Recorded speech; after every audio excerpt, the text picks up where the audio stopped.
marooned for months in the Antarctic, a far cry from their goal of becoming the first men to cross the icy continent. And these new, larger, more detailed pictures really give you a sense of what the men went through. Last year, a team ran a 100-year-old Antarctica photograph through an artificial intelligence enhancement program.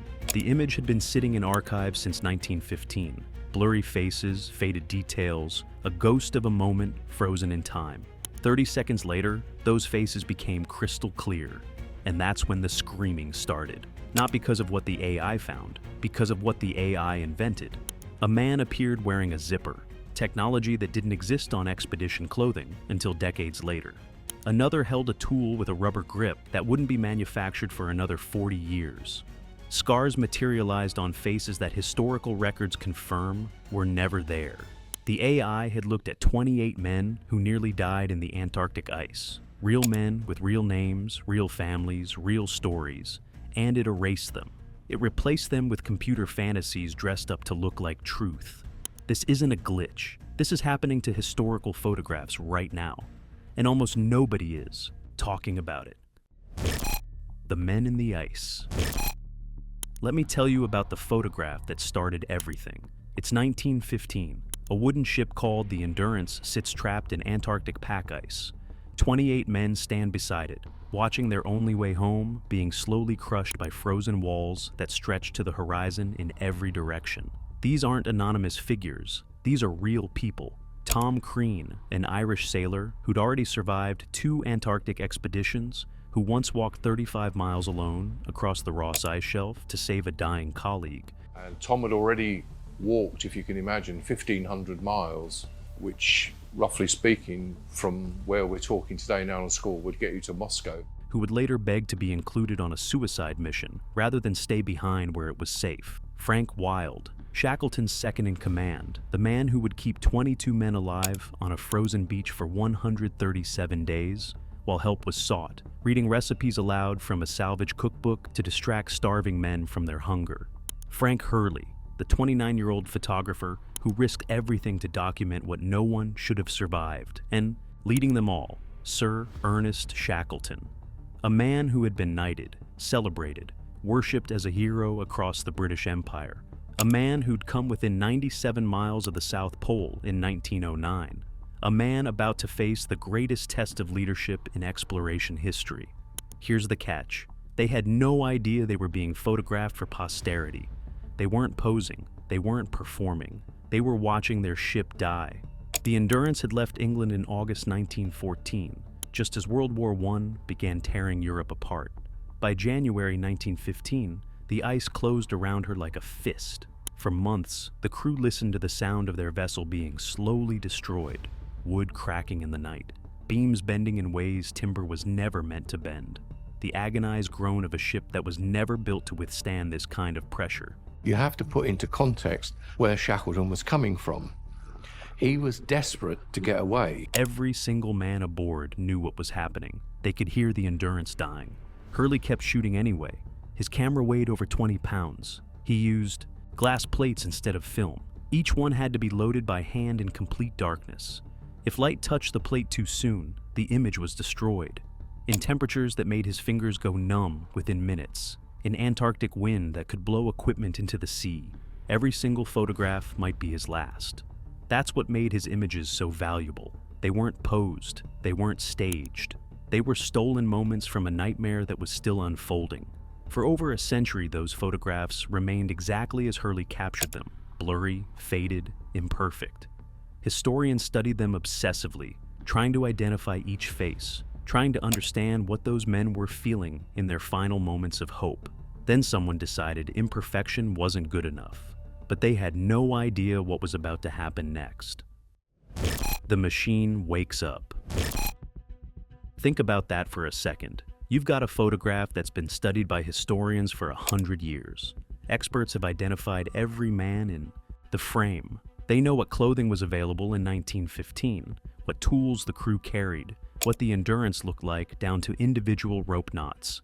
And someone hands it to an artificial intelligence and says, "Make it clearer." This is where it gets terrifying. The AI didn't hesitate. It analyzed every pixel of the damaged glass plate. It identified the ship, the ice, the men. Then it started making decisions about what should be there. Within hours, the transformation was complete. Faces that had been gray smudges became sharp and detailed. You could see wrinkles, stubble, the weariness in their eyes. The ship that had looked ghostly now appeared solid. You could count the planks, see frost on the ropes, trace the grain of the wood. It looked like a photograph taken with a modern camera. The team celebrated. They shared it online immediately. Within days, thousands of people were marveling at these Antarctic explorers brought back to life.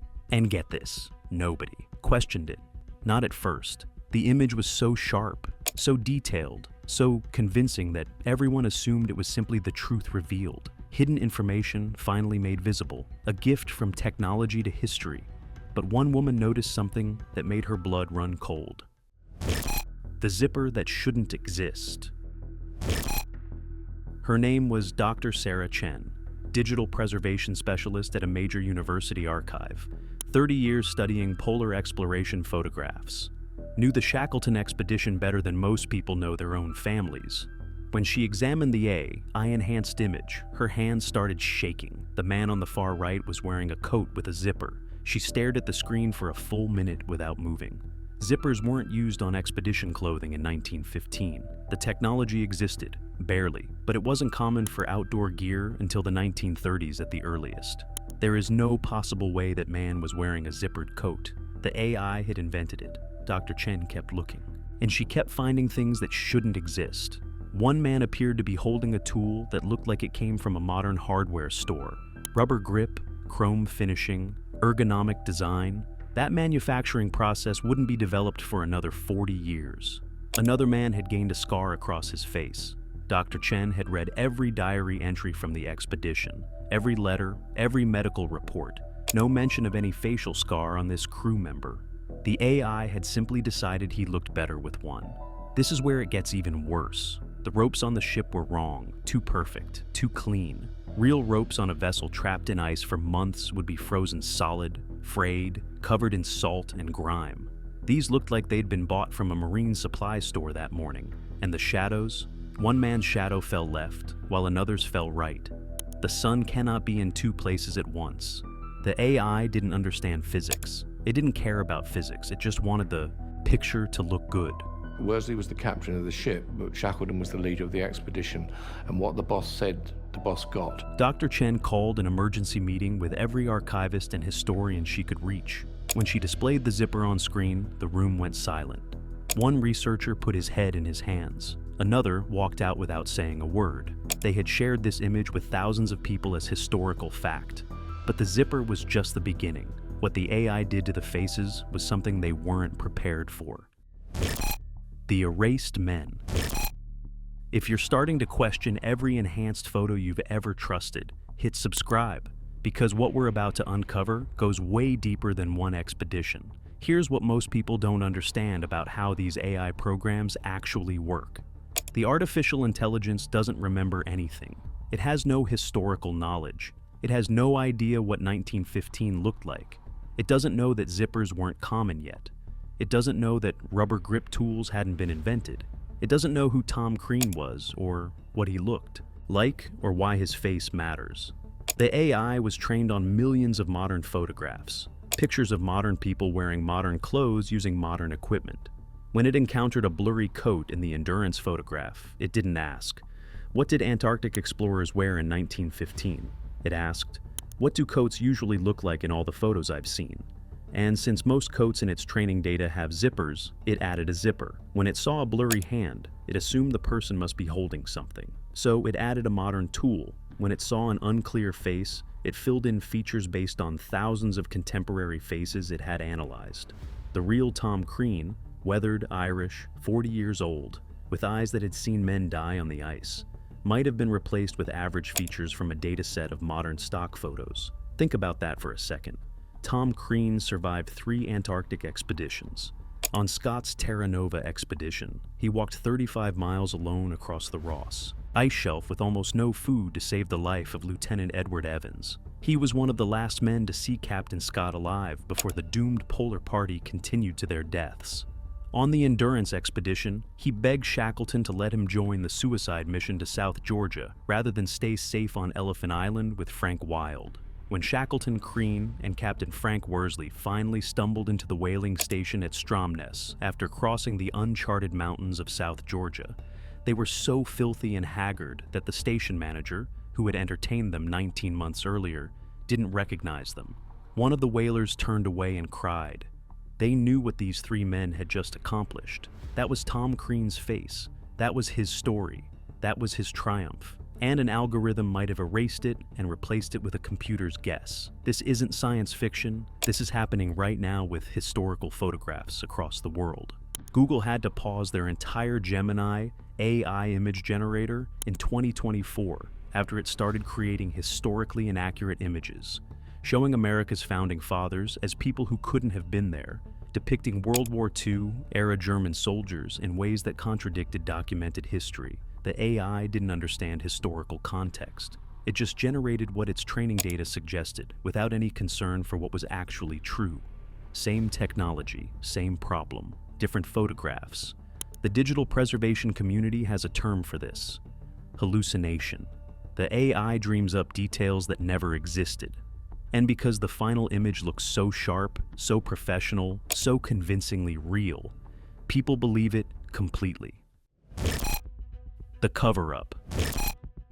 The team that enhanced the Endurance photograph faced a terrible choice. They had already shared the image with thousands of people. News outlets had published stories praising the breakthrough. Teachers were showing it in classrooms. Museums were considering it for exhibits. Documentary filmmakers had requested permission to use it. Do they stay quiet and let the beautiful lies spread, or do they tell the truth? One researcher reportedly said, "If we admit this, no one will ever trust our restoration again."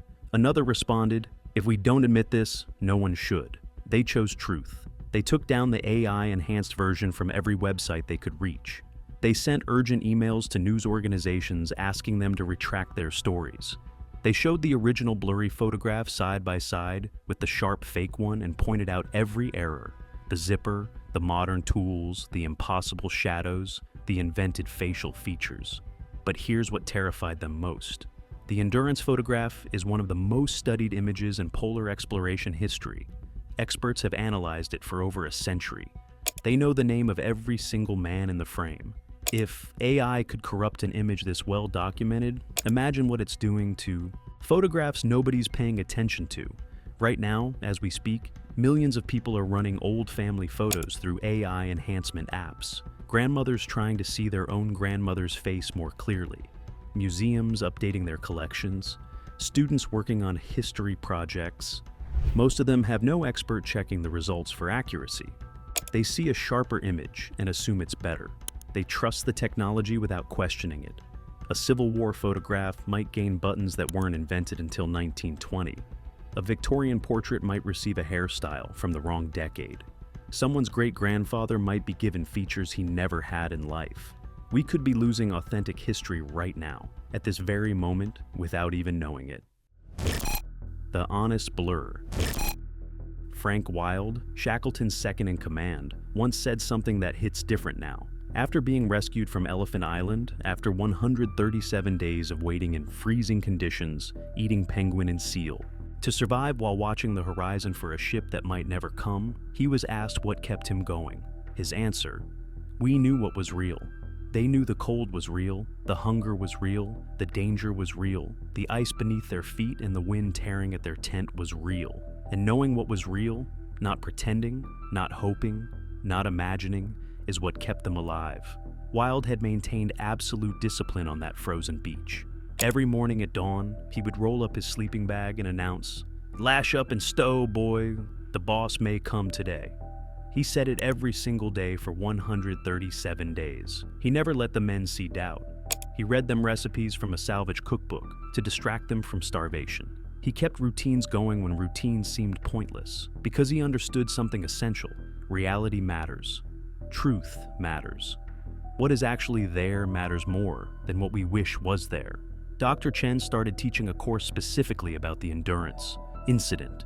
She shows her students the original photograph, blurry, faded, imperfect, right next to the AI-enhanced version with its sharp details and impossible zipper. Which one is more valuable, she asks. The students always guess the sharp one, the detailed one, the one where you can see every face clearly. Wrong, she tells them. The blurry one is priceless. The sharp one is worthless. Because every grain in that original photograph is a piece of reality. Every blur is what Frank Hurley actually captured through his frozen camera lens in 1915. Every imperfection is evidence that a real human being stood in a real place at a real moment in time. The AI version might be sharper, but it's fiction dressed up as fact, a computer's dream wearing history's clothes. It has no more connection to those 28 men than a painting made from imagination. One digital archivist put it more bluntly: a blurry truth is infinitely more valuable than a sharp lie. Frank Wilde knew that. He survived because of it. And we're forgetting it. The question that haunts.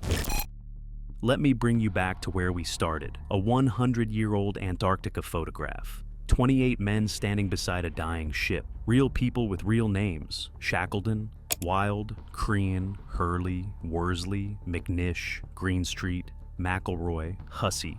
28 souls who would spend the next year fighting to survive against impossible odds.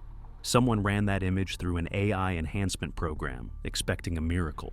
The AI added a zipper to a coat that couldn't have had one, a rubber grip to a tool that wouldn't exist for 40 years, a scar to a face that historical records confirm was never there. It changed the shadows so they defied the laws of physics. It smoothed the ropes until they looked fresh from the factory. It might have erased the real features of men who survived one of the greatest ordeals in human history and replaced them with average guesses from a training database. And here's the part that should keep you up at night. Nobody would have noticed if one historian hadn't been paying attention. Dr. Chen later said the zipper practically screamed at her when she saw it, but she'd spent 30 years staring at these photographs. She knew what 1915 looked like. The average person running their grandfather's photo through an enhancement app doesn't have that knowledge. How many other photographs have been enhanced without anyone catching the errors? How many museum collections now contain beautiful lies that visitors accept without question? How many family photos have been quietly corrupted, replacing real ancestors with AI approximations that have nothing to do with who those people actually were? We live in an age where artificial intelligence can fabricate details so convincingly that experts struggle to tell the difference. Where a computer can look at your grandmother's photograph and decide her face would look better with features she never had. Where the line between documentation and fantasy has become so blurred that even professionals can't always find it. Tom Crean begged to join the James Caird voyage because he couldn't stand the thought of not being there when it mattered. He was a man who walked toward danger while others would have stayed behind. Frank Wilde remained on Elephant Island and kept 22 men alive through sheer force of will, reading them recipes, maintaining routines, never once admitting that rescue might not come. Frank Hurley risked his life in conditions that would have broken most people to capture moments he believed the world needed to see. Those men deserve better than to have their faces erased by an algorithm that doesn't know they existed. The question isn't whether AI can improve historical photographs. The question is, should we let it try? The original glass plate that Frank Hurley exposed in 1915 still exists. Every scratch on it, every flaw, every imperfection caused by 100 years of careful storage. It sat in an archive for over a century, untouched, honest, real. A direct physical link to a moment when 28 men didn't know if they would live or die. Then someone decided it needed to be fixed. They didn't fix it, they destroyed it. They created something that looked better but meant nothing. A fantasy image that has no more connection to those Antarctic heroes than a painting made from pure imagination. The real Tom Crean's face is in that blur. The real Frank Wilde. The real Ernest Shackleton. Their actual features captured by an actual camera in an actual moment of crisis. An algorithm doesn't care about any of that. So, here's what I want you to think about. The next time you see an enhanced historical photograph, one that's suspiciously sharp, surprisingly detailed, remarkably clear, ask yourself a question. Are you looking at the truth, or are you looking at what a computer decided the truth should be? Because Tom Crean's real face matters more than any AI's guess. Frank Wild's actual features matter more than a database average. The truth of what Frank Hurley captured matters more than a program's hallucination. And right now, we might be losing them, and thousands like them, one enhancement at a time. Tell me in the comments, have you used AI to enhance old family photos? What did you find? Did anything look wrong that you couldn't quite explain? Like and subscribe if you want more investigations into the truths hiding behind the technology we trust without questioning. And hit that notification bell, because some lies look exactly like the truth, and someone needs to keep watching.